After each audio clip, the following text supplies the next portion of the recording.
अस्सलामुअलैकुम। शदीद गर्मी में रमज़ान के रोज़े के लिए टोटके। सहरी के वक्त रात की बची बासी रोटी दही के साथ खाएं, उससे पूरा दिन भूख प्यास नहीं लगेगी और रोज़े की हालत में कमज़ोरी और सुस्ती महसूस नहीं होगी। सहरी में जब आप खाना खा लें तो बिल्कुल आखिर में 3 अदद छोटी हरी इलायची चबाकर खाएं और उसके बाद कुल्ली कर लें। थोड़ा सा पानी पी लें, उससे सारा दिन आपको प्यास नहीं लगेगी और गर्मी की शिद्दत भी महसूस नहीं होगी।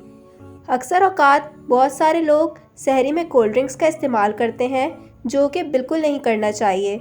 सहरी के पहले या बाद में गंदम से बना सत्तू का शरबत पिएं, चीनी की जगह शक्कर का इस्तेमाल करें। आपको सारा दिन भूख नहीं लगेगी और ये शरबत अफ्तारी में भी पी सकते हैं। पकोड़े खाते वक्त अक्सर लोगों को बदहज़मी हो जाती है। अगर बेसन घोलते वक्त उसमें थोड़ी सी अजवाइन और सौंफ कूट कर शामिल कर दिया जाए तो बदहज़मी भी नहीं होगी और बहुत मज़ेदार खुशबू भी आएगी। सख्त गर्मी में रोज़ा रखना बहुत मुश्किल हो जाता है, इसलिए प्यास का एहसास ना हो उसके लिए गुलकंद 1 पाव और छोटी इलायची 10 ग्राम लेकर उसका पाउडर बनाकर रख लें।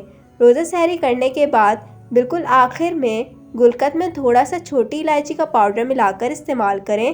पूरा दिन आपको प्यास नहीं लगेगी। रमज़ान में मैदे को शानदार और जिस्म को ताकतवर बनाने के लिए रोज़ रात में सोने से पहले 3 अदद इंजीर के दाने और 5 अदद खजूर गुठली निकालकर और 10 अदद मुनक्का पानी या दूध में भिगोकर खुले आसमान में किसी जाली वाले कपड़े से ढककर रख दें और फिर सहरी में खा लें। इससे मैदे को कुव्वत मिलती है और भूख कम लगेगी और सबसे बढ़कर ये बात है कि सुस्ती और काहली भी महसूस नहीं होगी।